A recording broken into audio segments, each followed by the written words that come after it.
સમાચારમાં આગળ વધીએ સમાચાર ગાંધીનગરમાંથી કે જ્યાં લોકસભા ચૂંટણી પહેલા ગુજરાત ભાજપની મહત્વની બેઠક ભાજપ અધ્યક્ષ સી.આર. પાટીલ અને મુખ્ય પ્રધાન ભૂપેન્દ્ર પટેલની ઉપસ્થિતિમાં મહત્વની બેઠક લોકસભાની ચૂંટણી તૈયારીઓની બેઠકમાં ચર્ચા થશે।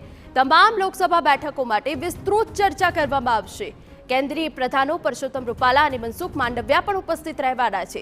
રાજ્ય સરકારના 10 મંત્રીઓ બેઠકમાં હાજર રહેશે। પ્રદેશના સિનિયર આગેવાનો સહિત 50 લોકો આ બેઠકમાં ભાગ લેવાના છે। સવારે 9 થી રાત્રે 8 વાગ્યા સુધી આ મહત્વની બેઠક ચાલશે। ત્યારે આગામી લોકસભાની ચૂંટણીને લઈને કઈ રીતની રણનીતિ હોઈ શકે તેને લઈને આ મહત્વની બેઠક છે। ભાજપ અધ્યક્ષ સી.આર. પાટીલ અને મુખ્ય પ્રધાન ભૂપેન્દ્ર પટેલની ઉપસ્થિતિમાં આ મહત્વની બેઠક મળી રહી છે। લોકસભાની ચૂંટણી તૈયારીઓની બેઠકમાં ચર્ચા કરવામાં આવશે। તમામ લોકસભા બેઠકો માટે વિસ્તૃત ચર્ચા કરવામાં આવશે।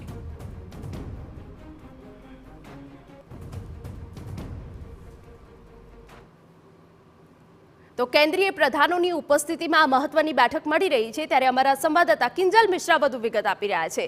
કિંજલ, તમારી પાસેથી જાણવા માંગીશું લોકસભાની ચૂંટણીને લઈને આગામી રણનીતિ શું હોઈ શકે છે તેના માટે આ મહત્વની બેઠક, શું વિગત?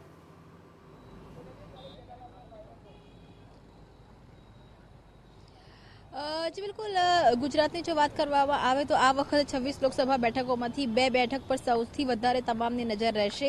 न मात्र जीत माटे परंतु लीड माटे। एमांनी जे एक बेठक छे ज्यां आपणे उभा छे खुद गांधीनगर लोकसभा के ज्यांथी केंद्रीय गृह प्रधान अमित शाह चूंटणी लड़े छे अने तेनी साथे ज भाजप प्रदेश प्रमुख सી.આર. पाटील नवसारीथी चूंटणी लड़े छे। आ बंने बेठको पर सीधी नजर रहेवानी छे। तेनी साथे 26 बेठकोनी वात करवामां आवे तो जे झोन वाइज आ वखते जे अहींया छे अलग अलग प्रकारनी चर्चाओ ते थवानी छे। ए उत्तर जोन होय, मध्य जोन होय, दक्षिण जोन होय के सौराष्ट्र जोन होय, तमामे तमाम जोननी राजनीति अलग छे। तमामे तमाम जोननी जो बात करवामां आवे तो कवायत अलग करवी पड़ती होय छे। चूंटणीनी बात करवामां आवे तो चूंटणी माटे हमेशा अनुभव अने जोशनी जरूर होय छे ने ए ज कारण छे के आज जे आ 53 નું લિસ્ટ છે આ 53 ના લિસ્ટની અંદર જૂના જોગીઓનો પણ સમાવેશ કરવામાં આવ્યો છે। તેની સાથે યુવા કેડરનો પણ સમાવેશ કરવામાં આવ્યો છે।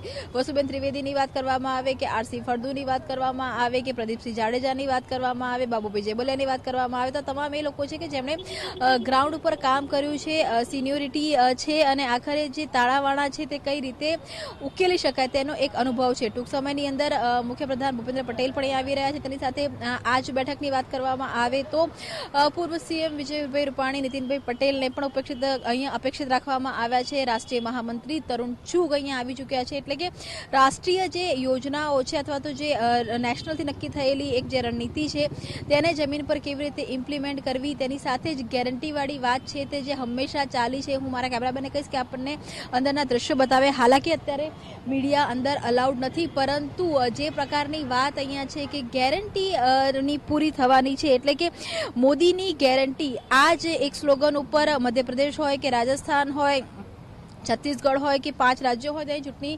લડાઈ હતી ત્યારે મોદીની ગેરંટી પૂરી થઈ છે, મોદીની ગેરંટી પૂરી થવાની છે। આ પ્રકારની જે વાત છે તે સતત તમામ જગ્યા પર કરવામાં આવી રહી છે। તો આ તમામની વચ્ચે જ્યારે લોકસભાની ચૂંટણી હોય છે ત્યારે લોકસભાની ચૂંટણી હંમેશા વડાપ્રધાનના ચહેરા માટે નક્કી થતી હોય છે અને ગુજરાતની જો વાત કરવામાં આવે તો ગુજરાત એ પીએમ મોદીનું હોમ સ્ટેટ છે ત્યારે સ્વાભાવિક રીતે અહીંયા એક જે પ્રકારની વધુ પ્રકારની જે કવાયત છે તે કરવામાં આવતી હોય છે। નબળા બૂથોથી માંડીને સશક્ત બૂથો વિપક્ષની પાસે જ્યાં પ્લસ જતા હોય છે, જે ભાગો હોય છે વિપક્ષના જે મજબૂત છે, ભલે ભાજપ 156ની બેઠકો પર છે પરંતુ જ્યાં વિપક્ષ છે ત્યાં વિપક્ષની મજબૂતી, એ મજબૂતાઈની લોકસભા પર અસર, એ લોકસભામાં આવતી વિધાનસભાની રણનીતિ, આ અનેક મુદ્દાઓ છે કે જેની ચર્ચા વિગતવાર આજે આ પ્રદેશ યોજનામાં થશે અને ત્યારબાદ કેટલાક જે મુદ્દાઓ છે તે નક્કી કરવામાં આવશે કે જેમાં આગામી 1 થી 2 મહિનામાં કામ થશે। વધુ વિગત અમે તમારી પાસેથી લેતા રહીશું। તો પ્રદેશના સિનિયર આગેવાનો સહિત 50 લોકો આ બેઠકમાં ભાગ લેવાના છે અને સવારે 9 થી રાત્રે 8 વાગ્યા સુધી આ મહત્વની બેઠક ચાલશે। ગુજરાત ભાજપની મહત્વની બેઠક લોકસભા ચૂંટણી પહેલા લોકસભાની ચૂંટણીમાં આગળની રણનીતિ પર કઈ રીતે કામ કરવું તેને લઈને આ બેઠક ખૂબ જ મહત્વની સાબિત થશે।